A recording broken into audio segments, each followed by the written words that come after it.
Assalamualaikum warahmatullahi wabarakatuh. Kembali berjumpa di Medical Science Channel. Pada kesempatan kali ini kita akan membahas tentang Enzyme Link Immunosorbent Assay, ya, atau lebih dikenal sebagai ELISA. ELISA merupakan pemeriksaan biomolekuler yang sangat sering dan sangat penting umumnya dikerjakan, karena pemeriksaan ini seyogyanya bisa digunakan untuk memeriksa aneka macam protein, ya, aneka macam protein hasil dari kegiatan transkripsi translasi, ya. Jadi tentu Anda masih ingat ada istilah central dogma, ya, ada transkripsi translasi. Ya, kalau transkripsi tahapannya gen, itu pemeriksaannya dengan PCR, kemudian translasi hasilnya protein. Nah, untuk menilai kadarnya, levelnya, ekspresinya, salah satunya dengan ELISA, Enzyme Link Immunosorbent Assay. Pada kesempatan kali ini kita akan lebih banyak hands on, artinya kita akan lebih banyak membahas tentang cara, how to.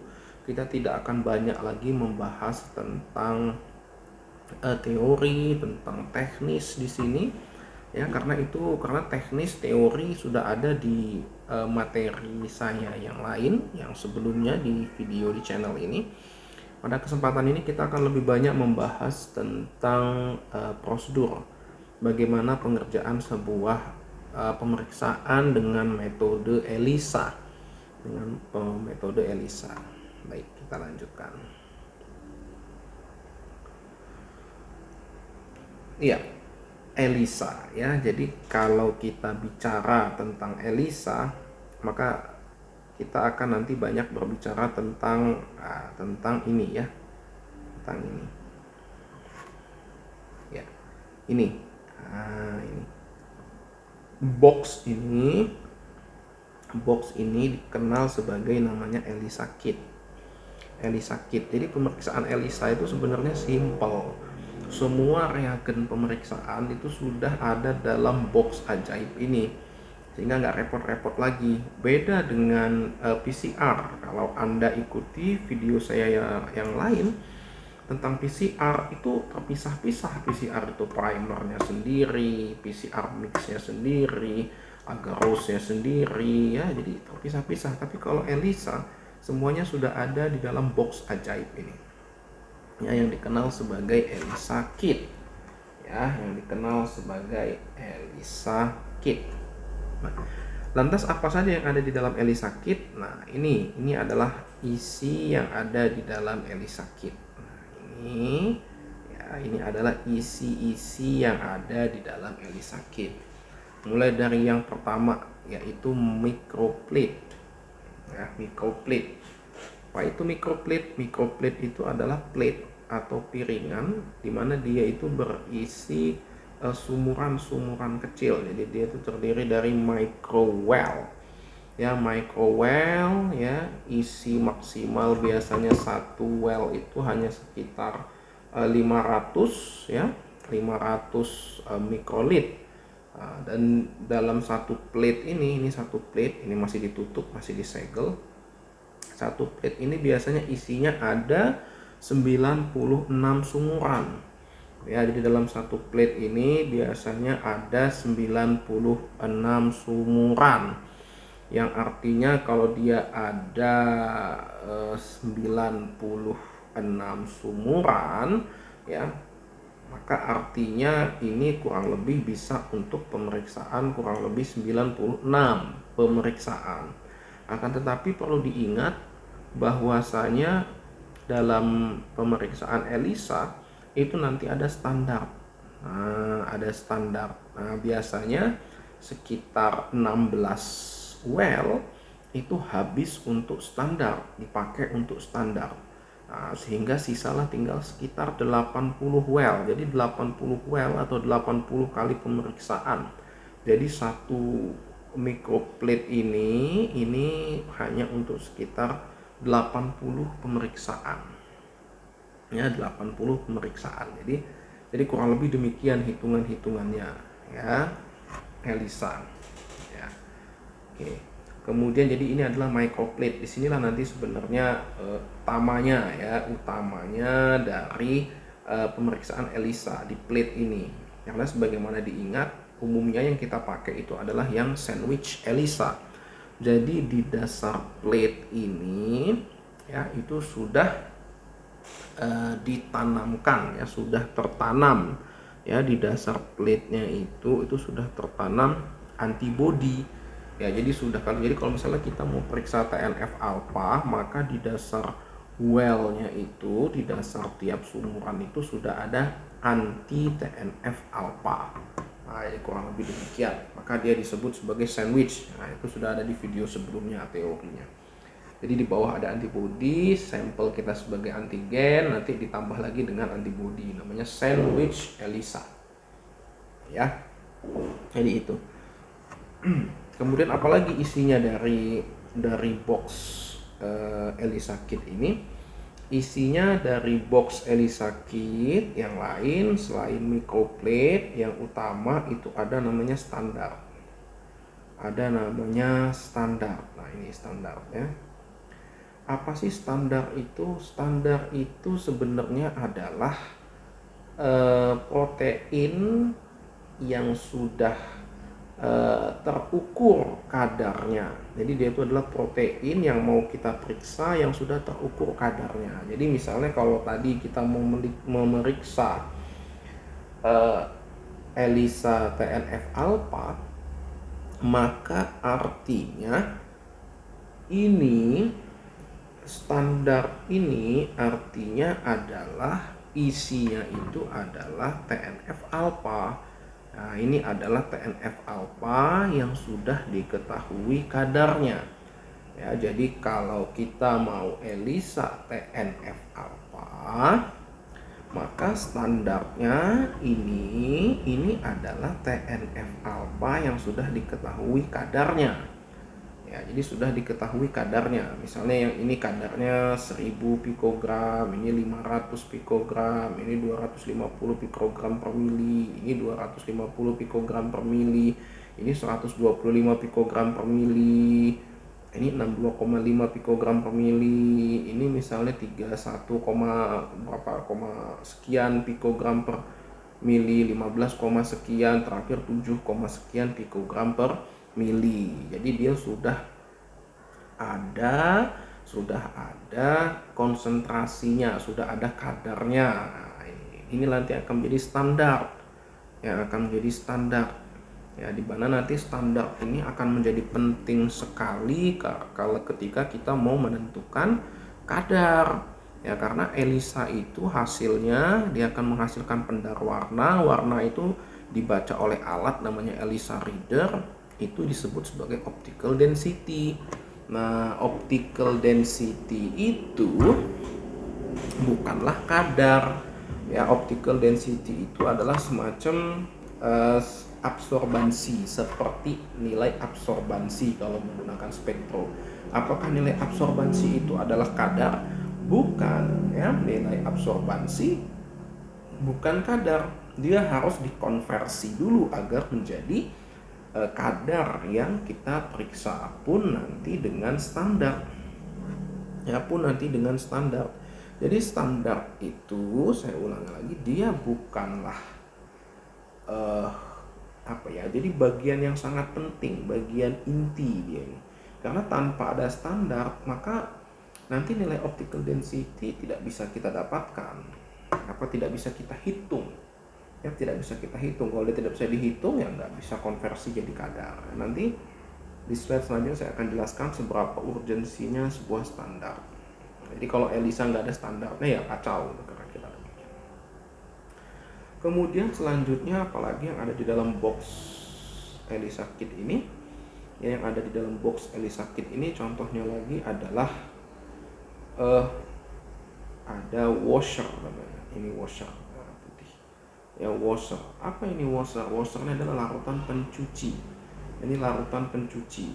Nah, jadi biasanya isinya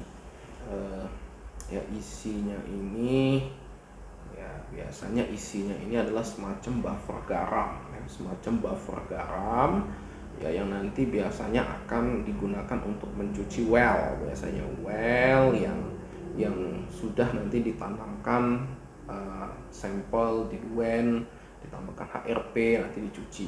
Nah, jadi ini larutan washer. Nah, washer ini biasanya bisa diencerkan sampai 30 kali biasanya. Jadi kalau wadah box ini kurang lebih isinya itu sekitar 30 mili, maka ini bisa diencerkan sampai 900 ml. Nah, ini kurang lebih demikian ya, sampai 900 ml. Ya. Ini washer, larutan washer. Nanti washer ini biasanya kalau kita menggunakan pencuci otomatis ya, yang Elisa washer itu, washer Elisa itu nanti tinggal dimasukkan ke box, ke tabung-tabungnya ya, ke tabungnya kan ada 3 itu tabungnya, itu ada tabung sampah, ada tabung pencuci, dan ada tabung washer ya. Nanti kita lihat ya, nanti kita lihat. Selanjutnya ada yang disebut sebagai HRP ya. HRP ini adalah singkatan dari horseradish peroksidase. Apa itu? Enzim ya, dia adalah enzim peroksidase yang biasanya HRP ini sudah diconjugated atau sudah diikatkan dengan secondary antibody. Jadi dia sudah dikonjugasikan atau diikatkan dengan secondary antibody. Makanya namanya biasanya nama lengkap itu HRP conjugated. Nah, biasanya warnanya biru. Ya, HRP conjugated. Jadi dia sudah dikonjugatedkan atau dilinkkan atau diikatkan lah istilahnya dengan secondary antibody. Ya, jadi nanti nggak susah. Ya, jadi nggak perlu lagi nanti kita menambahkan secondary antibody, nambahkan HRP. Kalau yang tidak, dia belum diconjugated, berarti itu Anda harus tambahkan satu-satu. Tapi ini yang model misalnya HRP-nya sudah conjugated. Yang ini adalah buffer solution. Nah, biasanya nanti ini sample diluent buffer ya, biasanya sample diluent buffer. Ini biasanya dia untuk mendiluent ya, mendiluent sampel ya, sampel. Jadi nanti sampel itu kan misalnya pakainya sedikit saja, misalnya diambil itu hanya 10 mikrolit misalnya. Nah, kemudian diencerkan. Nah, mengencerkannya misalnya dengan 40 mikrolit buffer solution. Nah, pakai ini mengencerkannya. Pun misalnya nanti standar kan misalnya masih bentuk serbuk, perlu diencerkan dengan pakai ini juga buffer solution. Jadi itu fungsi dari buffer solution. Nah, kemudian ada lagi namanya stop solution. Nah, ini stop solution. Apa ini stop solution? Jadi stop solution ini nanti digunakan untuk menstop reaksi biasanya di akhir setelah penambahan kromogen. Nah, biasanya nanti reaksinya itu perlu di stop ya, perlu di stop dengan menggunakan stop solution. Nah, itu yang tutup yang warna kuning dan gelap biasanya ya, gelap deh. Oke, ya, jadi kurang lebih demikian. Nah, ini prosedur ya, ini adalah prosedur dari ELISA. Diawali dari preparasi sampel ya, dari preparasi sampel, kemudian preparasi standar, kemudian yang ketiga stempel dan standar dimasukkan ke dalam plate.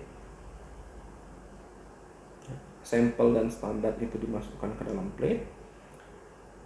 Setelah sampel dan standar diisikan ke plate, kemudian dilakukan inkubasi ya. Setelah inkubasi kemudian dicuci ya. Ini tadi kenapa ada larutan washer tadi, karena kita akan mencuci. Setelah dicuci kemudian kita berikan baru HRP conjugated secondary antibody. Ya, kita berikan HRP conjugated secondary antibody. Ya. Nah, setelah ini baru kita inkubasi lagi. Setelah inkubasi cuci lagi. Setelah cuci ya, baru tambahkan substrat dan kromogen.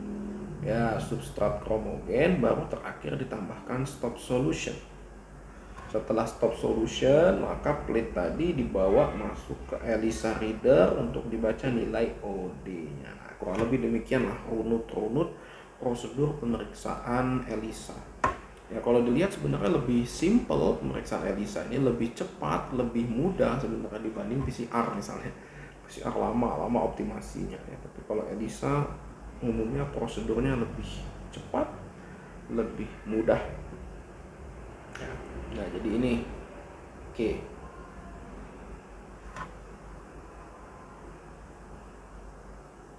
Selanjutnya kita masuk ke preparasi sampel.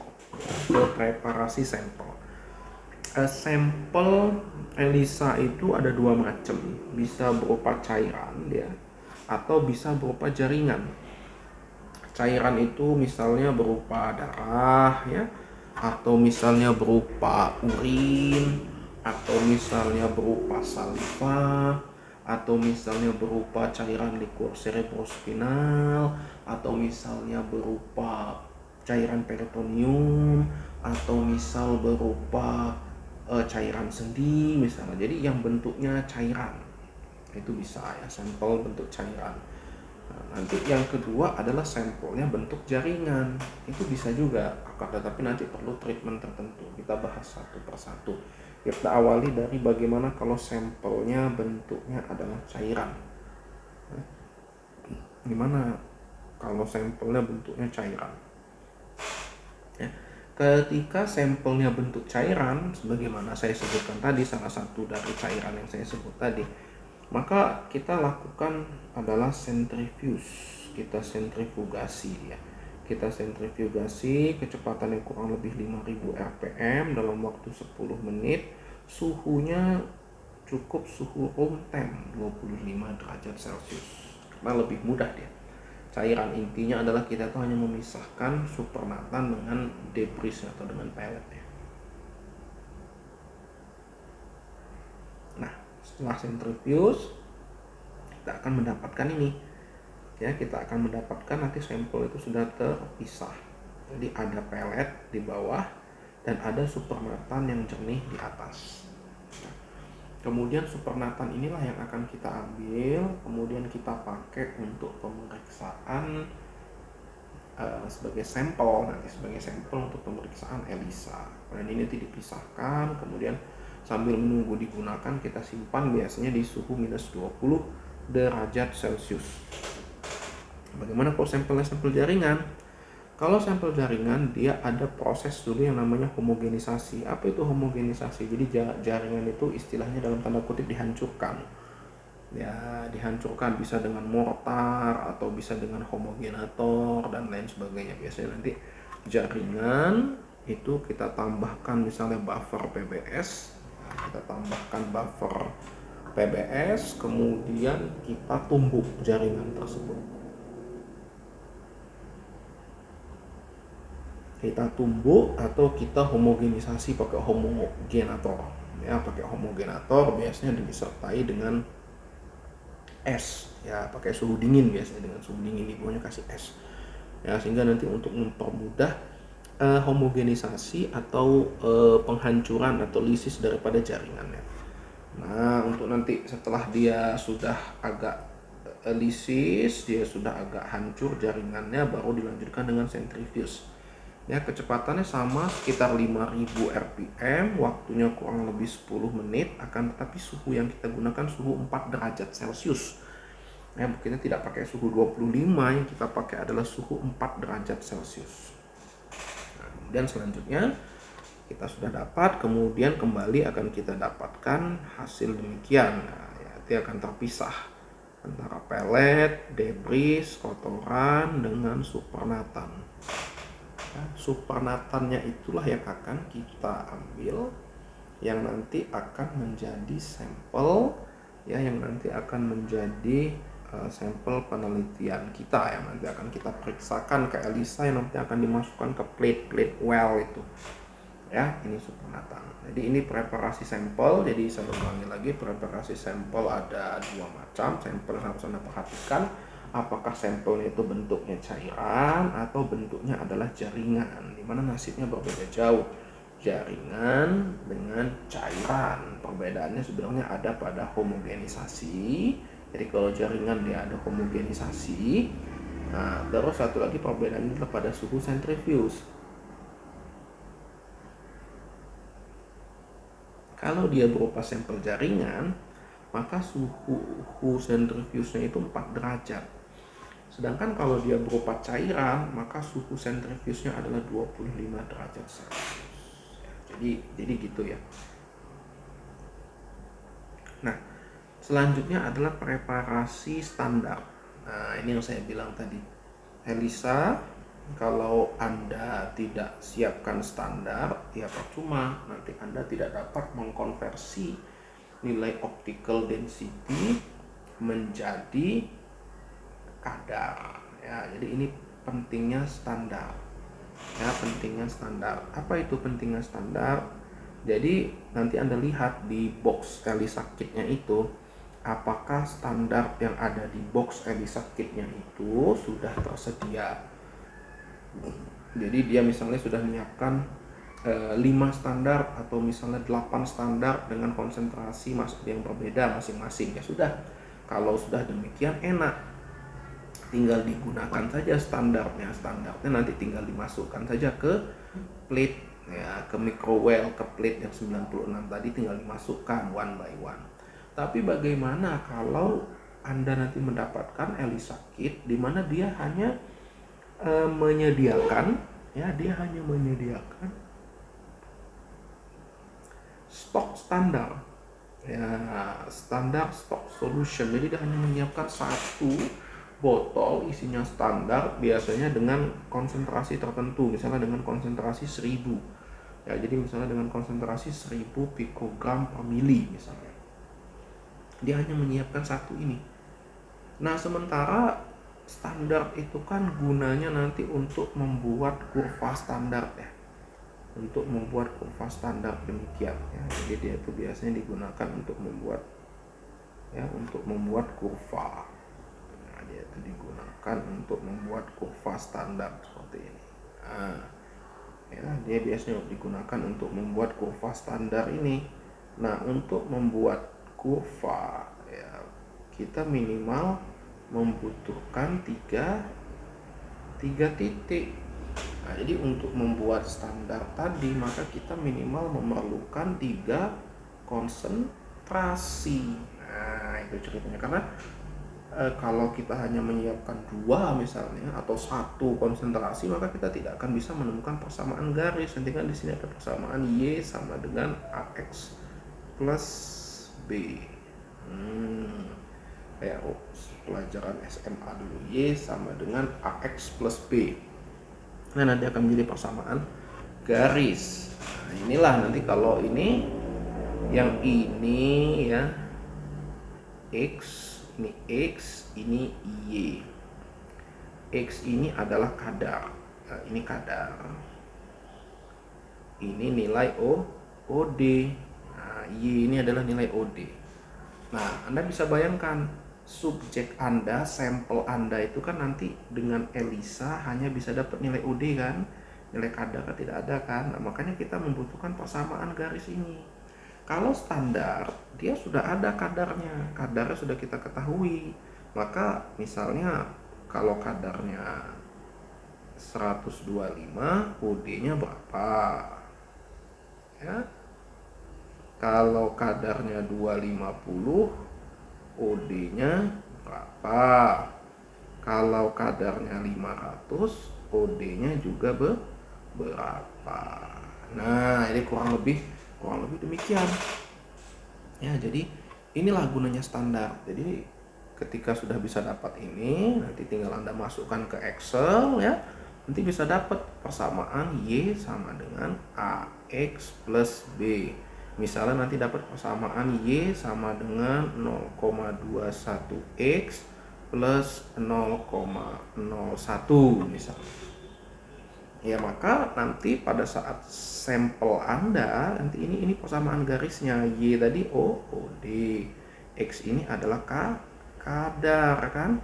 Jadi nanti sampel Anda itu kan ada nilai OD-nya dari pemeriksaan ELISA, tapi nggak ada kadarnya kan. Kadarnya ini yang mau Anda cari nanti dari rumus persamaan inilah. Jadi 0,21 X sama dengan Y dikurang 0,01 X sama dengan Y minus 0,01 dibagi 0,21. Ini misal ya, angka A nya itu 0,21, B nya 0,01. Dapat angkanya dari mana, Dok? Ya, Anda nanti buat dulu X, Y seperti biasa. X nya berapa, Y nya berapa, X nya berapa, Y nya berapa, pakai tabel Excel. Nanti di sana akan keluar persamaan garisnya. Nah, nanti rumus inilah yang Anda pakai untuk menentukan kadar dari nilai optical density subjek Anda nanti masing-masing, sampel Anda masing-masing, sehingga dapatlah nilai kadar. Nah, inilah saya bilang ini urgensinya standar. Anda bisa bayangkan kalau ndak ada standar, kira-kira bisa ndak ngitung kadarnya? Ini nggak bisa. Anda gimana cara mau menghitungnya? Karena yang Anda dapatkan itu hanya nilai optical density, hanya nilai OD. Nah, jadi demikian ya, ini urgensinya sebuah standar. Itulah kenapa standar itu harus ada ya, tidak boleh tidak ada. Karena ketika Anda tidak memiliki standar, maka Anda nggak bisa nanti menghitung kadar. Oke, kita lanjut ya. Oke, sekarang tadi kita kembali, Anda cuma memiliki satu standar ya, cuma memiliki satu standar stok ya, stok solution ya, yang konsentrasinya itu adalah 1000 pikogram per mili, isinya ini adalah 100 mikroliter. Maka kita akan membuat paling tidak 3 atau 4 lah. Jadi kita rencananya mau buat, ini kan konsentrasi 1000, kita mau buat konsentrasi setengah di bawahnya berarti 500. Kita mau buat lagi setengah di bawahnya misalnya 250, kita mau buat di bawahnya lagi 125 misalnya pikogram per mili. Jadi kalau Anda cuma memiliki satu stok standar solution begini, maka artinya si stok standar solution ini adalah konsentrasi tertinggi. Anda nggak bisa membuat konsentrasi di atas ini. Ini konsentrasi tertinggi, yang bisa Anda buat adalah konsentrasi di bawahnya. Dok, saya milih 500, 250, 125 ini ada panduannya nggak? Yang nggak ada, terserah sih sebenarnya, tapi biar enak nanti pas melakukan pengenceran dari standar stock solution ini, kalau biar enak kita turunkan setengah-setengah saja, biar enak nanti pas saat membuat serial konsentrasinya. Nah, jadi kurang lebih demikian. Jadi kenapa ini turunnya setengah ya, biar enak saja ya, biar enak saja pada saat melakukan serial konsentrasi. Jadi itu adalah troubleshooting lah istilahnya, tips lah biar lebih mudah sebenarnya ya, kurang lebih demikian. Nah, jadi caranya kalau kita mau membuat 500 pikogram, jadi kita siapkan dulu tabung. Biasanya kita pakai itu tabung centrifuge, masih ingat tentunya centrifuge tube yang 1,5 mili itu, yang kecil itu kita siapkan, misalnya 3 kita siapkan ya. Kemudian tabung ini kita isi dengan 50 mikrolit PBS. Nah, ini isi PBS ya, diisi PBS. Nah, ini ada masing-masing isinya 50 mikrolit kan. Nah, kemudian kita ambil dari standar stock solution ini 50 mikroliter. Ambil 50 mikroliter, kemudian masukkan ke tabung 1. Sehingga sekarang di dalam tabung 1 ini ada 50 mikroliter stock solution dengan kadar 1000 pikogram per mili dan ada 50 mikroliter PBS. Jadi sekarang konsentrasinya, karena ada tambahan 50 mikroliter PBS di sini, maka dia konsentrasinya turun. Yang tadinya konsentrasinya 1000 pikogram per mili, maka dia menjadi 500 pikogram per mili ya, karena dia volumenya sudah menjadi dua kali lipatnya kan. Dia datang volume 50, dalam 50 ini ada isi segini, Sekarang volumenya ini ditambah, berarti kan konsentrasi akan turun karena volumenya airnya istilahnya menambah, pelarutnya bertambah, tentu konsentrasinya akan turun jadi berapa? Karena dia nambah 2 kali, maka turunnya turun 2 kali, jadi dibagi 2 jadi 500 ya. Kemudian dari sini diambil lagi, jadi kan sekarang ini isinya sudah 100 mikrolit. Nah kemudian dari 100 mikrolit ini diambil lagi 50, masukkan ke tabung kedua. Tabung kedua ini tadi sudah ada 50 mikrolit PBS. Dengan ada datang 50 mikrolit baru dari tabung 1, maka sekarang di tabung 2 ini sudah ada 100 mikrolit, 50 mikrolit PBS dan ditambah 50 mikrolit standar konsentrasi 500 pikogram per mili, sehingga di tabung 2 ini didapatkan standar dengan konsentrasi separuh dari tabung 1, yaitu 250 pikogram per mili. Dari sini diambil lagi tuh, sini diambil berapa? Diambil 50 mikrolit. Nah ini kan tadi isinya 100, kemudian diambil lagi 50 mikrolit, diambil 50 mikrolit berarti ini sisanya tinggal 50. Di sini sudah ada 50 mikrolit PBS.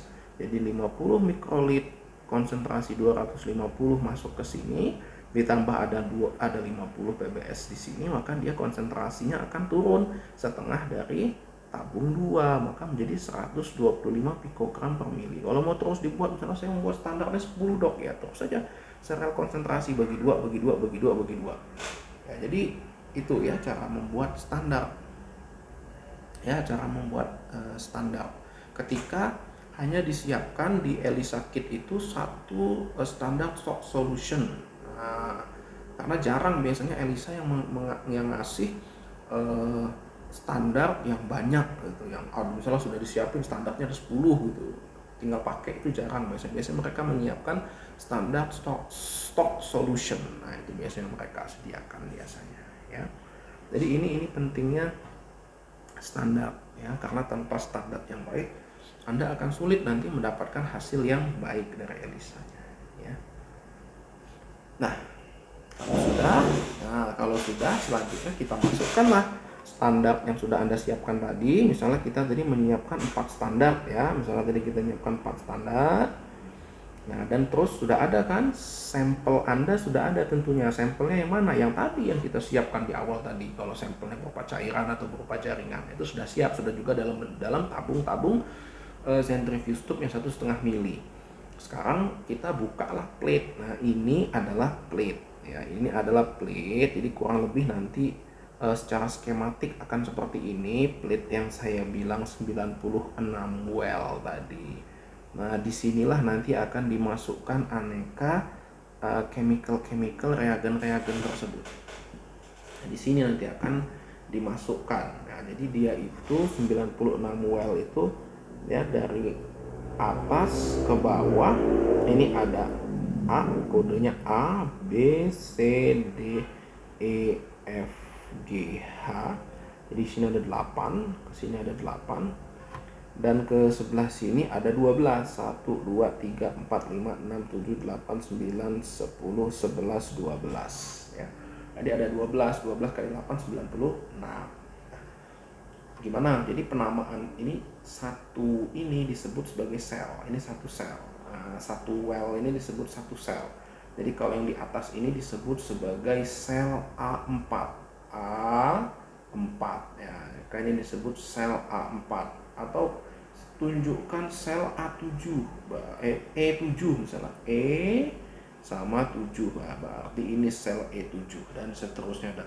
Itu penamaan selnya adalah berdasarkan kode di pinggir plate-nya ini masing-masing ya.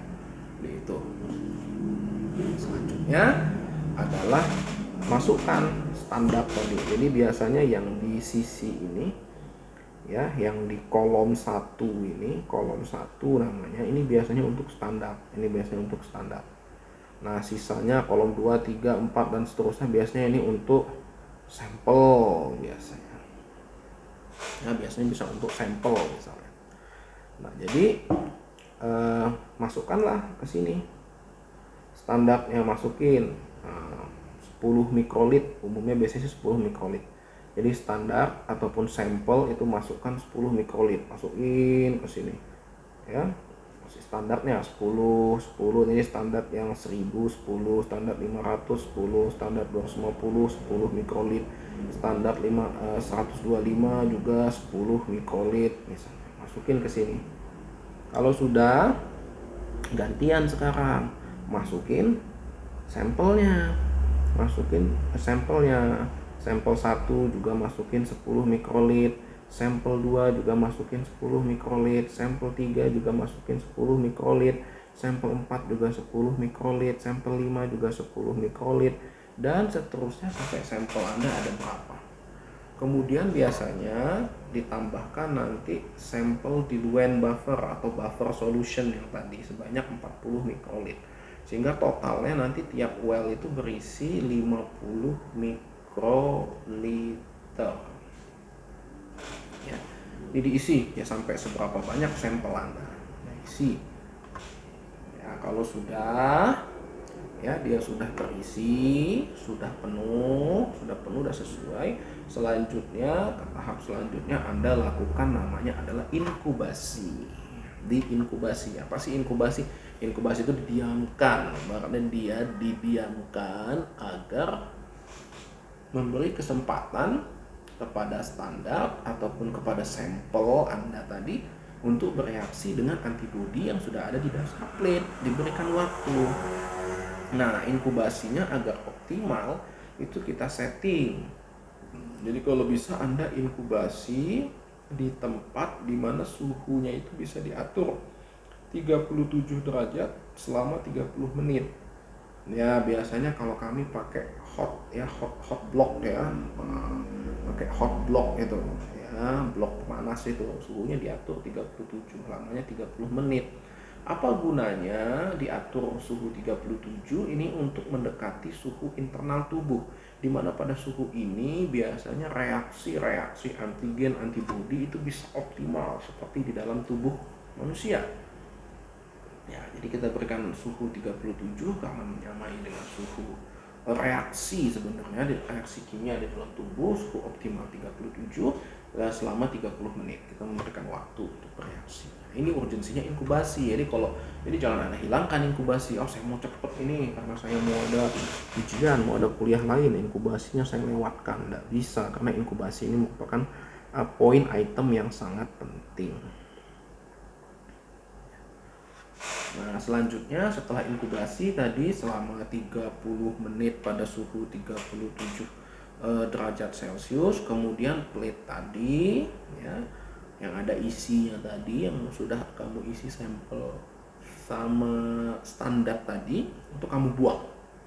Isinya kamu buang, bukan plate-nya kamu buang, isinya kamu buang ya. Isinya kamu buang, kemudian kamu masukkanlah plate tadi, kosong kan berarti sudah, iya dok, kosong. Nah, kosong tadi masukkan ke sini. Nah, ini namanya alat, sudah kemarin di materi instrumentasi biomedis, ini alat disebut sebagai ELISA washer. ELISA washer atau dia dikenal sebagai pencuci. Ya, sebagai pencuci. Jadi nanti masukkan di sini plate Anda. Ya, plate-nya masuk di sini, kemudian nanti akan dicuci secara otomatis. Nah, di sini nanti bisa diatur. Di sini tombol-tombol Anda bisa diatur. Ya, bisa diatur Anda mau berapa banyak cairan pencucinya, mau berapa lama dicuci, apakah mau diseker atau mau sampai ini bisa diatur nanti, setting di sini, advance settingnya di sini. Nah, kemudian ini saya bilang tadi ada tiga tabung di sini kan. Ini biasanya tabung rinse. Tabung rinse ini biasanya untuk mencuci alat ini. Ketika sudah selesai digunakan ya kita cuci biar tidak ada sisa-sisa garam, sisa-sisa kotoran yang ada di alat ini. Ini untuk pencuci. Nah, di tengahnya ini biasanya ada wash. Yang ini wash. Nah, inilah tempat washer. Ini tempat sampah. Jadi cairan-cairan yang disedot dari plate tadi ini masuknya ke wash, ke sampah Kalau yang ini di sinilah nanti kita isikan washer kita. Nah, ini kita isikan washer kita. Jadi ini kita isikan washer kita nanti untuk mencuci. Nah, sebagai larutan pencuci. Jadi di sini nanti. Ya, berapa banyak dicuci? Ya sesuai panduan, biasanya sekitar 3 sampai 5 kali dicucinya. Ya, 3 sampai 5 kali dicuci. Ya, 3 sampai 5 kali siklus, 3 sampai 5 siklus dicuci buang, cuci buang, cuci buang. Ini demikian. Jadi tinggal Anda atur nanti sesuaikan dengan protokol manufacturer manual dari Elisa Kit Anda masing-masing nanti ya. Ya, setelah plate dicuci, nah selanjutnya, nah ini ya gambaran plate Elisa yang saya bilang tadi. Ini gambarannya, ini A, B, C, D, E, F, G, H. Nah, bener kelihatan ya, ini 1, ini 1, ini 2, ini 3, ini 4, ini 5, 6, 7, 8, 9, 10, 11, 12. Ya. Nah, ini. Selanjutnya setelah kita cuci, kosong kan plate kita, bersih, maka selanjutnya jadi bersih dok, gimana? Enggak, jadi sebenarnya itu sudah ada antigen protein yang dinilai dari sampel Anda atau standar Anda tadi yang sudah melekat dengan antibodi yang terletak di dasar plate ini. Nah, jadi itu gula. Jadi ini enggak kosong, ada isinya. Ya, selanjutnya kita tambahkan HRP conjugated secondary antibody. Ya. HRP conjugated secondary antibody. Jadi kita tambahkan HRP itu adalah host register oksidase. HRP yang sudah kita ikatkan, yang sudah kita linkkan dengan secondary antibody. Ya, secondary antibody yang kita gunakan biasanya adalah antibody universal rombongan IgG biasanya, immunoglobulin G. Nah, kemudian nanti ini secondary antibody ini kita masukkanlah banyak 50 mikrolit biasanya, masuk ke masing-masing ini sebanyak mana sampel Anda. Jadi misalnya kalau sampel Anda tadi batas di sini ya batas sini aja, nggak usah ini semua diisi semua, yang enggak ya. Ini isikan berapa banyak? 50 mikrolit. Isikan dengan menggunakan micropipette. Micropipette sudah saya jelaskan di materi instrumentasi biomedis. Jadi lihat di situ, itu sudah ada penjelasannya gimana menggunakan micropipette. Pun dengan ini ya, HRP conjugated secondary antibody dimasukkan semua di sini. Nah, nanti biasanya setelah dimasukkan HRP, ya, ini akan terlihat berubah biru-biru. Nah, akan terlihat berubah, ada yang jadi biru sekali, ada yang birunya sedikit, ada yang tidak biru. Nah, jadi terlihat nanti sudah ada reaksi di sana. Jadi kalau masukin HRP serunya di situ, karena nanti biasanya langsung berubah dari bening dia menjadi biru. Mulai cantik ya, jadi biru. Oke, kalau sudah, kita masuk ke inkubasi lagi. Sudah dimasukkan tadi kan, sudah ada, sudah jadi biru-biru plate-nya, inkubasi lagi. Inkubasi plate. Apa gunanya? Sama seperti inkubasi pada sebelumnya, yaitu memberi kesempatan pada HRP, kepada secondary antibody untuk bereaksi dengan antigen antibody yang ada di dasar plate. Kita berikan suhu 37 ya, untuk memberikan suhu optimum bagi berbagai reaksi katalisis, biochemistry, antigen antibody, enzim. Selama kurang lebih 30 menit ya, biar optimal. Ya, selama kurang lebih 30 menit ya, diberikan selama 30 menit. Sama seperti inkubasi sebelumnya tadi ya, Oke. Kalau sudah nah, kita inkubasi. Kalau sudah gimana? Nah, sebelum kromogen ini cuci lagi. Ya, habis inkubasi itu tadi cuci lagi. Dicuci seperti previous step. Ya, dicuci pakai washer lagi, cuci. Ya berapa, mau 3 kali sampai 5 kali terserah, ikuti protokol ELISA-nya masing-masing. Ya biasanya 3 sampai 5 kali ya dicuci. Tergantung mau berapa sekali mencuci, biasanya 400 mikrolit atau 200 mikrolit ya sekali mencuci. Cuci misalnya 5 kali dicuci. Setelah dicuci, buang kan. Jadi plate itu sekarang kosong lagi. Ya, plate itu sekarang kosong lagi posisinya. Nah, plate yang kosong tadi selanjutnya tambahkanlah kromogen. Ya, kromogen. Kromogen ini sebenarnya apa? Kromogen, ada kromogen A, ada kromogen B. Kromogen A ini merupakan substratnya dari horseradish peroksidase. Apa substratnya? Substratnya adalah H2O2. Isinya itu adalah H2O2. Ya, ditambahkan ini ya. Tambahkan berapa banyak? 50 mikrolit. Tambahkan kromogen A yang utamanya isinya adalah H2O2 sebagai substrat dari peroksidase. Dari HRP, horseradish peroksidase, substratnya itu tambahkan ke setiap well sebanyak 50 mikrolit. Tambahkan di sini, tambahkan sesuai banyak sampelnya tadi, sesuai banyak well yang dipakai.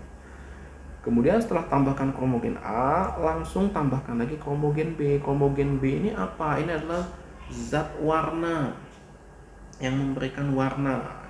Kromogen B, zat warna. Ya, segera tambahkan. Berapa banyak? Tambahkan juga 50 mikrolit ke setiap sumuran sesuai dengan banyak atau jumlah sampel Anda dan standar ya. Jadi sama perlakuan ya. Diberikan semua 50 juga. Ini 50 mikrolit juga. Ini 50 mikrolit. Sehingga sekarang isinya ini ada 100 mikrolit tiap sumur. Ya, itu kromogen. Jadi kromogen itu nanti dia yang akan memberikan warna. Nah, warna itulah nanti yang akan dibaca oleh ELISA reader untuk menghasilkan namanya optical density. Nah, itu prinsipnya ya. Saya ulang sekali lagi, optical density. Oke. Kalau sudah, inkubasi lagi. Jadi sudah dimasukkan kromogen A, kromogen B, kita inkubasi lagi. Nah, sama untuk mempermudah mengkatalisis suatu reaksi sehingga dia itu benar-benar optimal, kita berikan suhu 37 derajat Celcius. Waktunya lebih singkat, hanya 15 menit. Jadi tidak selama inkubasi yang sebelumnya 30 menit. Inkubasi yang ini hanya 15 menit. Inkubasi yang ketiga ini hanya 15 menit. Awas. Jadi dia tidak selama inkubasi 1 dan inkubasi 2. Sama tujuan inkubasi adalah memberikan kesempatan bagi munculnya reaksi antara kromogen A, kromogen B dengan HRP ya, dengan horseradish. Jadi memberi kesempatan untuk bereaksi. Jadi itu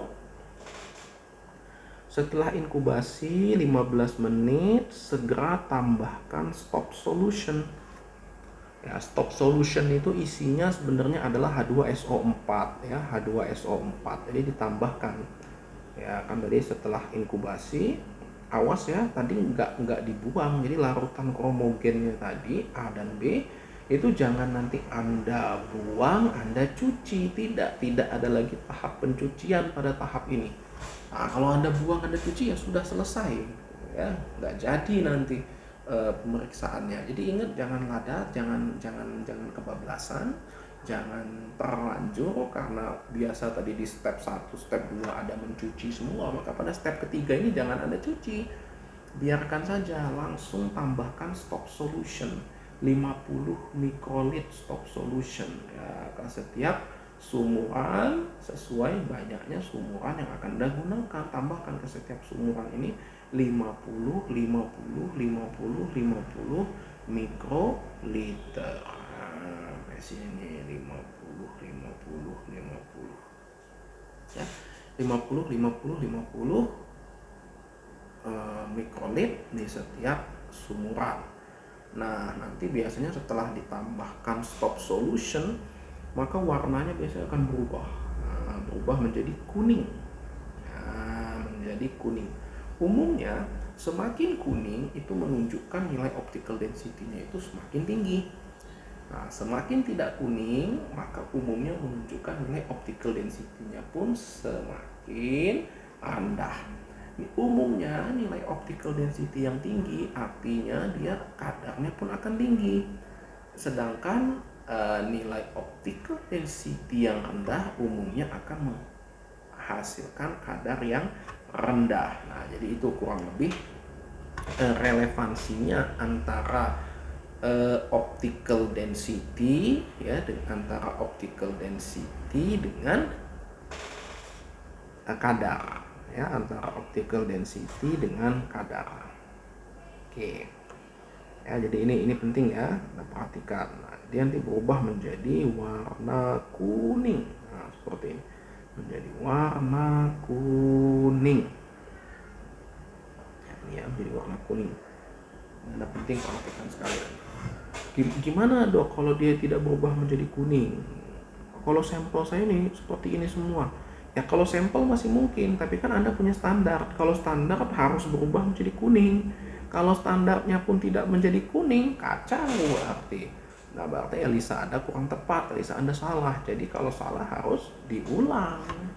Ulangnya gimana dok? Bahan reagennya sudah habis, ya beli kit yang baru.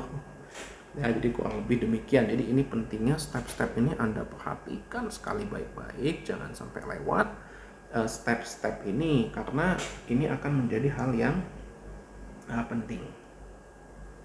Kalau sudah dapat tadi, udah dimasukin semua, segera, nggak usah diinkubasi lagi. Nanti oh iya seperti yang sebelumnya, habis setiap kita menambahkan reagen maka kita melakukan inkubasi. Maka pada tahapan ini, setelah tahapan pemberian stop solution, itu harus Anda segera periksa nilai optical density-nya. Jangan Anda pikir, oh biarinlah, mungkin kita tunggu dulu lah agak sekitar 5 menit biar reaksinya makin menjadi gitu. Sehingga mungkin nanti akan lebih kuning, kadarnya akan lebih tinggi. Tidak demikian. Tidak demikian. Karena harus Anda ingat yang Anda berikan itu namanya stop solution, artinya adalah larutan penyetop reaksi. Ya, dia punya durasi waktu. Kalau 15 menit tidak segera Anda baca nilai OD-nya, dalam 15 menit tidak segera Anda baca, maka nih warnanya itu akan hilang. Ya, warna kuningnya itu akan hilang. Anda bisa bayangkan. Jadi kalau itu hilang gimana lagi mau mendapatkan nilai OD-nya kan gitu. Ya, jadi ini tidak sama kembali dengan step sebelumnya, dimana kalau step sebelumnya kalau ditunggu agak lama diinkubasi dia akan lebih optimal hasilnya. Tapi pada step yang terakhir setelah penambahan stop solution, Anda tungguin, itu bukan artinya Anda tungguin dulu biar agak lama, itu bukan berarti Anda save, Anda melakukan sesuatu yang baik, memberikan waktu untuk reaksi. Tidak, justru Anda mengacaukan hasil pada titik itu. Ya, karena pada titik itu penting segera dilakukan pemeriksaan, karena kalau tidak segera Anda lakukan pemeriksaan ini kacau nanti hasilnya. Hanya punya waktu space 15 menit. Ya makanya, dan jangan juga baru ini sudah ditambahkan stop solution Anda baru mau menghidupkan alat ELISA readernya, baru mau hidupin alat ELISA readernya, baru mau melihat manualnya gimana cara ngidupinnya, Anda baru mau menyeting panjang gelombangnya, Anda baru mau mencari kertas printnya, Anda baru memanasin mesin. Wah sudah nggak, itu pasti lebih dari 15 menit. Lewat dari 15 menit, ingat tidak valid lagi Anda membaca nilai optical density tersebut. Ya, jadi ini penting Anda perhatikan sekali, penting sekali, jangan sampai salah. Jadi ketika Anda sudah masukkan stop solution, artinya ini sudah siap, alat ELISA reader sudah siap. Ketika sudah siap, ini tinggal dibuka, masukkan plate-nya di sini. Nah, plate-nya masuk di sini. Udah tinggal pencet tombol merah ini. Nah, pencet, nanti dia akan bereaksi. Nanti ini akan keluar kertas ya, hasil pemeriksaan nilai optical density di setiap well, di setiap sumuran akan keluar nanti. Ya, Anda tinggal lihat di situ. Ya bagus hasilnya kalau keluar angka, kadang-kadang keluar nanti tanda bintang. Nah kalau keluar tanda bintang itu artinya error. Kalau error ya ulang lagi. Kalau ulang lagi ya beli reagen lagi ya. Jadi hati-hati ya, jangan sampai Anda melakukan kesalahan karena fatal akibatnya. Ya, karena ELISA ini sekali running harus berhasil. Ya, tidak boleh gagal. Kurang lebih demikian. Itu ELISA ya, beda dia dengan PCR gitu ya, beda dengan PCR. Nah, jadi kita sudah dapatkan nilai optical density. Selanjutnya tadi yang saya bilang, gimana kalau kita mau mengubah nilai optical density ini jadi kadar gitu. Karena nilai optical density ini kan belum nilai akhir, belum nilai hasil akhir ya. Dia masih memerlukan pengolahan khusus ya. Jadi kan nanti yang kamu dapatkan ya, yang kamu dapatkan di hasil ELISA itu kan nanti berupa stroke ya, berupa hasil demikian, nanti hasil print ya. Jadi nanti di sini hasil optical density sumuran 1, OD2, OD3, OD4, OD5 dan seterusnya, yang menunjukkan nilai optical density sumuran 1, sumuran A1, A2, A3, A4, A5, A6, A7, A8, A8, B1, B2 dan seterusnya. Ini sampai A8, ini sampai B8, ini C8 dan seterusnya dan seterusnya. Jadi dapat berupa nilai OD. Nilai OD-nya nanti misalnya berupa 0,221. Ini misalnya yang ini misalnya 0,222, yang ini misalnya dapat 0,823, dapat angka-angka seperti itu. Apakah angka OD ini, angka OD, angka optical density ini merupakan angka akhir, inilah kadarnya? Bukan. Ya, sekali lagi saya bilang ini bukan kadarnya. Ya, jadi ini harus Anda ubah nilai optical density ini menjadi kadar. Nah, ya satuannya apa? Satuannya nanti menyesuaikan dengan standar tadi. Standar tadi satuannya apa? Misalnya pada kasus kita standarnya satuannya pikogram per mili. Maka ini harus kita ubah 0,221 optical density ini berapa kadarnya? 0,222 ini berapa kadarnya? 0,823 ini berapa kadarnya? Nah, untuk mengkonversi, mengubah ini menjadi kadar, kita membutuhkan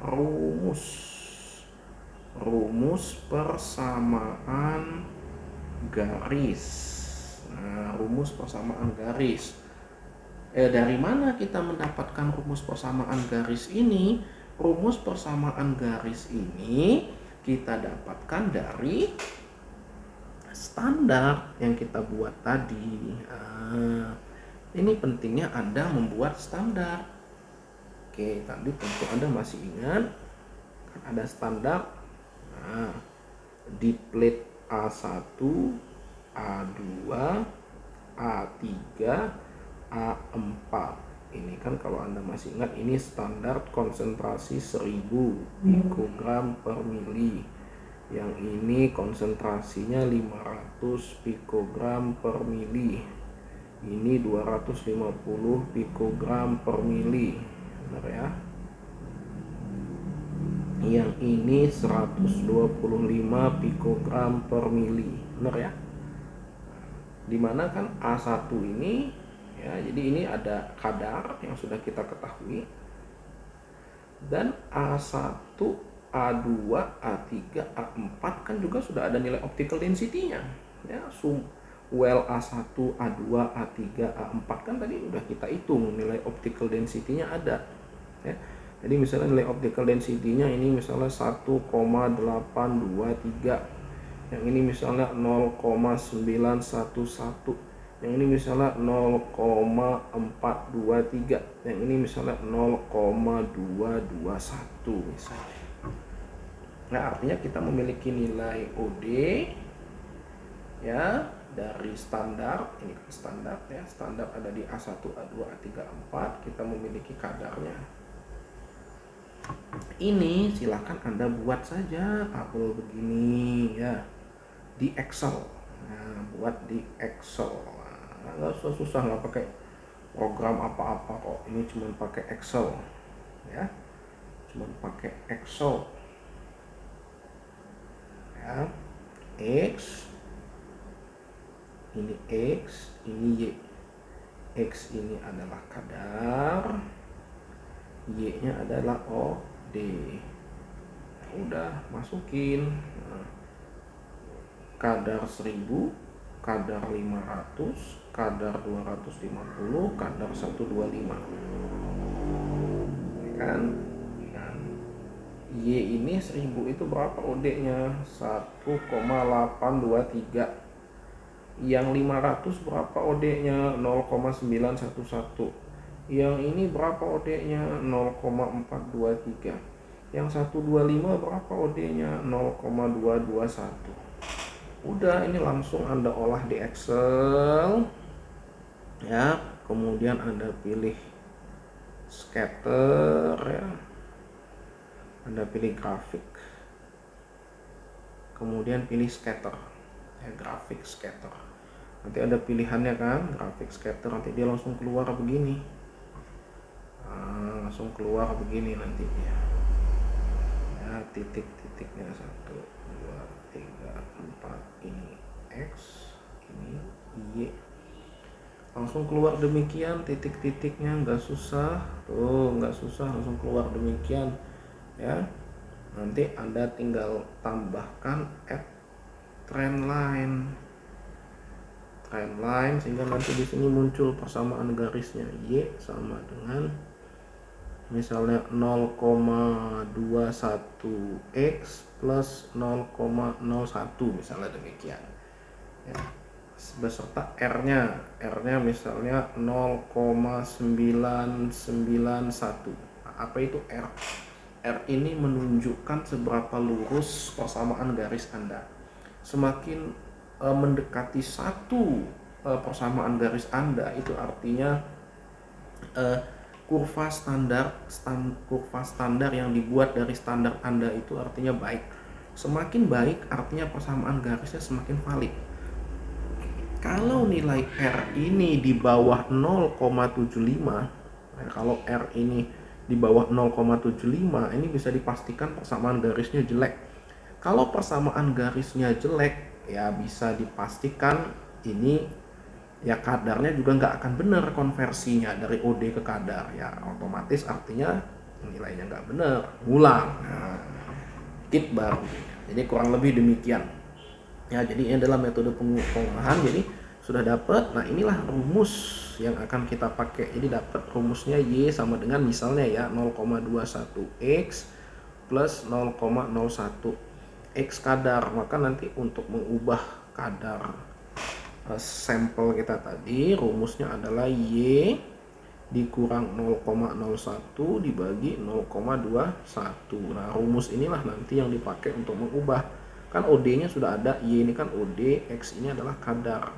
OD nya kan sudah didapat tadi dari pemeriksaan dengan ELISA reader, maka kadarnya dengan persamaan garis ini, sehingga nanti didapatkan kadar yang yang sebenarnya ya.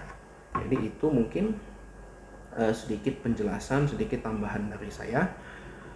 Semoga materi ini bisa semakin mencerahkan kita semua tentang pemeriksaan ELISA yang baik dan benar.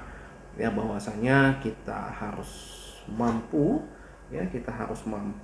melakukan pemeriksaan yang baik dan benar, karena hasilnya yang menentukan ya kita. Dan agar penelitian kita juga baik, hasilnya tepat. Saya rasa cukup sekian materi kita pada kesempatan kali ini. Terima kasih. Assalamualaikum warahmatullahi wabarakatuh.